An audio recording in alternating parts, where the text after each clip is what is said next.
bu o'lib ketgan xotinimni unutolmayman degan bu odamning azaldan ranglik so'ringa barmay xalq orasidan rangsiz deb nom olgan munavvar kuyovli bo'lsa, Chandurmukining jibojansida ranglik narsalarni ko'rish uchun shualivu qilyotdi. Chandurmuki, anglasam bugun bir dahshat ashin fikiringiz bor deydi-ku. Ko'nglimdagidek bir usul o'ynab bersangiz, men bang yeringiz o'p beraman. Livu deganni to'shaq otaman juma. Payzimiz tutib qolsa xili narsalarni itib o'tamiz. Mening jibo ichib piki qilishim sizning sovuqtingiz uchun emas, jinning lang tarqitish uchun.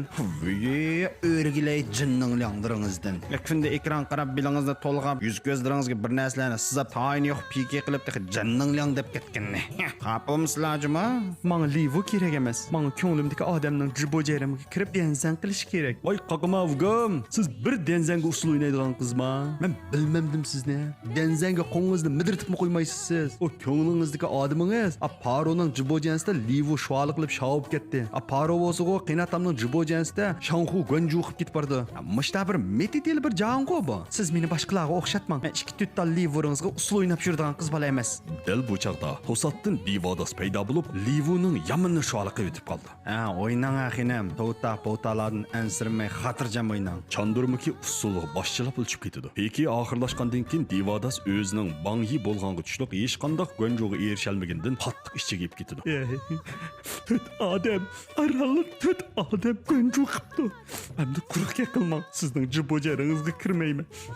Hey, sizning bunday jibolaringizga ziyongo menga o'ynamayman endi bunday ranjam panjan degan narsalarni. Hech qaysing Paroga yetmaysa ekan. Yana bir tarafda bo'lsa, qo'y qilib atsil chilimni ochiq tanglab qo'ygan Paro qiynoq-qiynochilardan dashnam yavatadi. Bu vaqtda kechichi jibo ko'rib, endi uxlab qopqa rangsiz kelib qoladi. Ya akşam ko'midinglarmi? Jibo degan qiqas qaynab ketdi juma. Ya men o'zim oshmidim, lekin men oshgan bo'lsam itlib ketadi. Ukam, kashkichi jiboning gapini qilmay, bu kavringiz yo'qmi? Imtihoningiz yo'qmi? Ya jibo kasbida o'qatamsiz ya. Bu vaqtda yana bir tarafda oqshomgi Dashing Pikida o'g'li Divodasning yomon jiq pullarni haq sholivu qilayotganligidan xabar topgan tejashlik dodisi bu ishni anglab qattiq ichiga ilib og'rib yetib qoladi. Yana bir tarafda bo'lsa, g'ih maso'g'an Divodas bir ishratxonda qizbolaga qandoq odam bo'lish to'g'riliq nasihat qilyotdi. Dal bu vaqtda dodisining o'jdori uningga dodisining vafot bo'lganligi to'g'riliq shum xabarni yetkazgili keladi. Motam marosimida Divodas dodisiga bo'lgan muhabbatini hamda jamiyatining o'ziga bo'lgan noroziligini ko'z yoshi bilan bayon qiladi. Uning bundoq o'zini yo'qotib qo'yganligini ko'rgan Paro ko'ngli qattiq yerim bo'ladi. Hamda uning qayta o'zini tuzitib olish uchun barliq vujudi bilan uningga nasihat qiladi. Divodas bo'lsa, men bilan ketamsiz, ketmamsiz deb gapni ochiqlik qiling.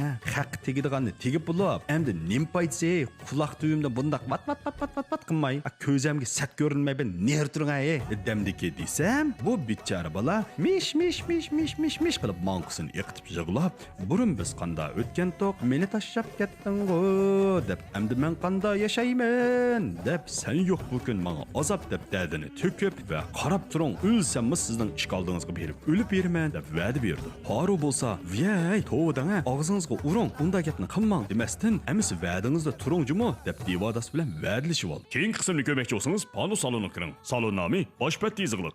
Vi appa ko'rdingizmi? Pano salonda bir qismini baldir ko'ysa, pul oladi ekan bir qo'y.